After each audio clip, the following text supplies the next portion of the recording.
Bonjour, my friends. I'm Frankie, and welcome to Club Foodie. For anyone from Quebec, March is the beginning of the Sugar Shacks. It's a fun and delicious destination. To highlight it, I decided to share my maple walnut cake. With a good dose of maple syrup, this incredibly scrumptious cake fits right in with my back home event. So let's get cooking. Before starting, we'll line our two cake pans with parchment paper rounds. My method is different from most people, so you might want to check the video by clicking on the top right corner of your screen. Alright, let's start. In a mixing bowl, we'll add all-purpose flour, some baking powder, as well as baking soda, and ground Himalayan pink salt. We'll whisk very well for a couple minutes and set aside for now. Next, in a bowl of a stand mixer, we'll add unsalted butter and brown sugar.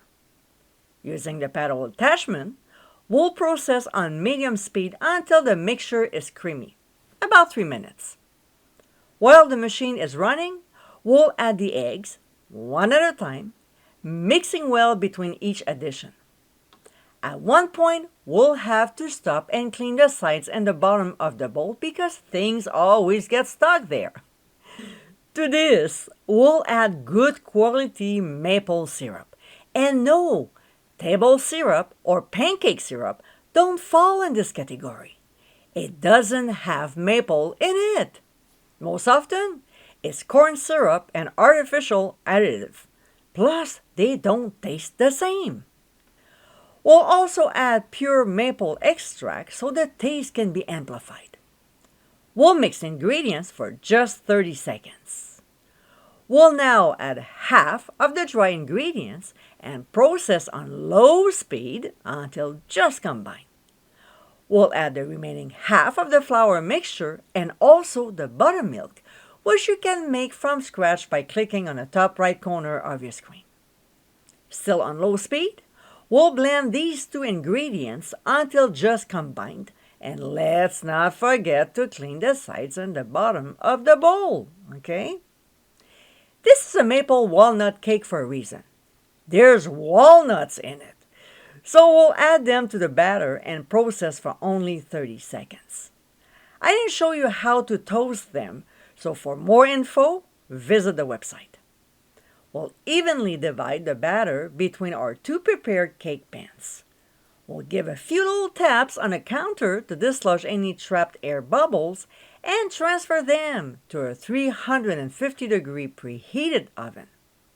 We'll bake for 26 to 28 minutes or until a cake tester inserted in the center comes out clean with just a few crumbs. We'll remove them from the heat, place them on a wire rack, and let them cool for 15 minutes before unmolding the cakes and allow them to cool completely. Meanwhile, we'll go ahead and make our maple glazed walnuts. In a skillet over medium heat, we'll add the walnuts, some good quality maple syrup, and a tiny pinch of fleur de sel. For those of you who are not familiar with it, here's the brand I use, and it can be found online or any specialty store. Stirring often, we'll cook for 6 to 7 minutes or until the maple syrup starts to caramelize and coats the nuts. A good indication to know if it's done, the mixture will start sticking together. See? So we'll remove from the heat and spread them evenly in a single layer on a small baking sheet lined with parchment paper. We'll allow the walnuts to cool completely. Besides using them as a cake decoration, they're also amazing with a charcuterie board or just by themselves. Next step is a maple sugar frosting. In a bowl of a stand mixer, we'll add 1 stick of unsalted butter and then fleur de sel, just a little pinch. With the paddle attachment, we'll whip the butter on high speed for 4 minutes. A few minutes later, working in batches, We'll add about half a cup of confectioner's sugar, followed by 2 tablespoons of maple sugar, which can be found online or any specialty store. We'll mix on medium-low until blended, and yes, it will take a little while. We'll repeat again with the same amount, which is half a cup of powdered sugar and 2 tablespoons of maple sugar. Then mix again. We'll have to stop often to clean the sides and the bottom of the bowl so the ingredients blend better. That's the trick, all right? Eventually, the mixture will get very, very dry. And this is when we add about half of the maple syrup. Not table syrup, that's not the real stuff.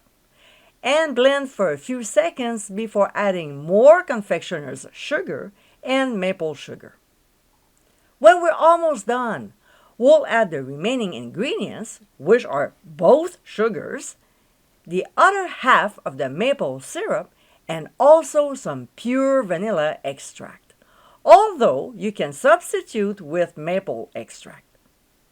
We'll blend the ingredients for the last time, and please, let's not forget to clean the sides and the bottom of the bowl.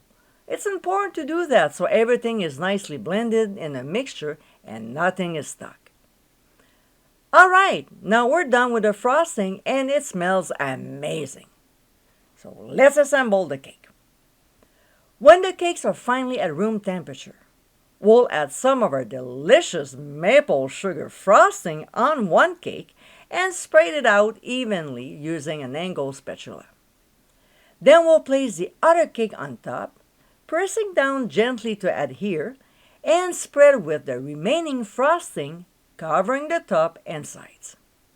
We'll smooth out the frosting evenly with an angled spatula or a bench scraper before decorating with our maple glazed walnut. And my friends, this is our maple walnut cake.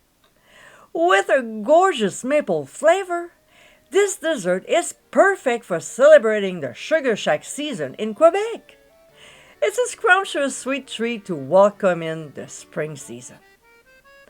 I hope you give it a try soon, and be sure to visit clubfoodie.com for ingredient amounts, directions, and more info. Until next time, my friends, bon appétit!